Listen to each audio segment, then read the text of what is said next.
പിന്നെ ഓരോ ചാർട്ടിലും നമുക്ക് ഈ 3 ടൈപ്പ് മൂവിങ് ആവറേജ് വേണമെങ്കിലും വെക്കാം.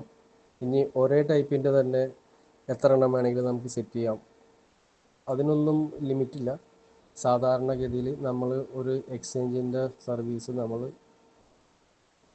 വാങ്ങിച്ചു കഴിഞ്ഞാൽ, അതേസമയം ചില എക്സ്ചേഞ്ചുകൾ അല്ലെങ്കിൽ ചാർട്ട് കാണിക്കുന്ന സോഫ്റ്റ്വെയറിൽ അത് പേയ്മെൻ്റ് അല്ലാത്ത ഫ്രീ വേർഷൻ ആണെങ്കിൽ നമുക്കൊരു 3 ഇൻഡിക്കേറ്റർ മാത്രമേ നമുക്കതിൽ യൂസ് ചെയ്യാൻ പറ്റുള്ളൂ ഫ്രീ വേർഷനിൽ.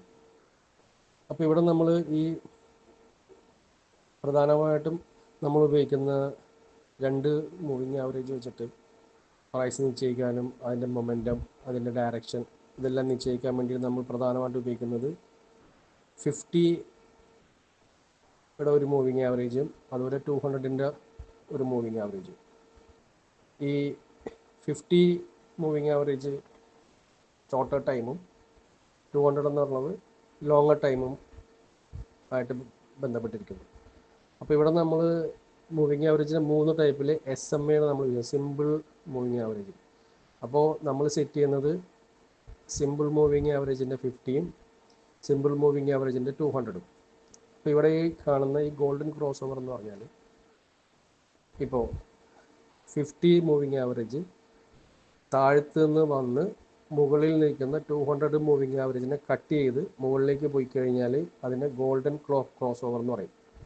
ഈ ഗോൾഡൻ ക്രോസ് ഓവർ കൊണ്ട് മനസ്സിലാക്കുന്നത് ഈ നമ്മൾ നോക്കുന്ന ചാർട്ടിൽ കാണുന്ന പ്രൈസ് മുകളിലേക്ക് പോയിക്കൊണ്ടിരിക്കുന്നു, അല്ലെങ്കിൽ അതൊരു അപ് ട്രെൻഡിൻ്റെ ഒരു കൺഫർമേഷനാണ്. അപ്പോൾ ആ ഒരു ക്രോസ് ഓവർ പോയിന്റിൽ നമുക്ക് ആ ഒരു ഐറ്റം നമുക്ക് വാങ്ങിക്കുന്നത് അല്പം കൂടി സേഫറാണ് എന്ന് നമുക്ക് മനസ്സിലാക്കാം.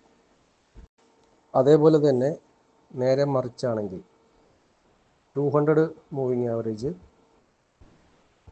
താഴത്തും 50 മൂവിങ് ആവറേജ് മുകളിലും ആയിരിക്കുമ്പോൾ 50 മൂവിങ് ആവറേജ് താഴേക്ക് വന്ന് 200നെ കട്ട് ചെയ്ത് താഴത്തേക്ക് വരികയാണെങ്കിൽ ആ നമ്മൾ കാണുന്ന ചാർട്ടിൽ കാണുന്ന കോയിൻ്റെ പ്രൈസ് താഴത്തേക്ക് വരുന്നു. അതിന് ബെയറിഷ് എന്ന് പറയും, ഡൗൺ ട്രെൻഡിലേക്ക് പോയിക്കൊണ്ടിരിക്കുന്നു.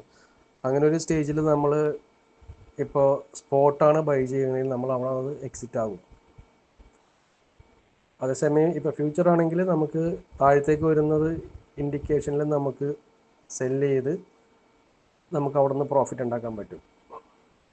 പക്ഷേ സ്പോട്ടാണെങ്കിൽ നമ്മൾ ഇങ്ങനത്തെ ഒരു സിറ്റുവേഷൻ കണ്ടു കഴിഞ്ഞാൽ നമ്മളത് അപ്പോൾ അവിടെ എക്സിറ്റ് ആണ്, നമ്മുടെ ലോസ് കട്ട് ചെയ്യുന്നു.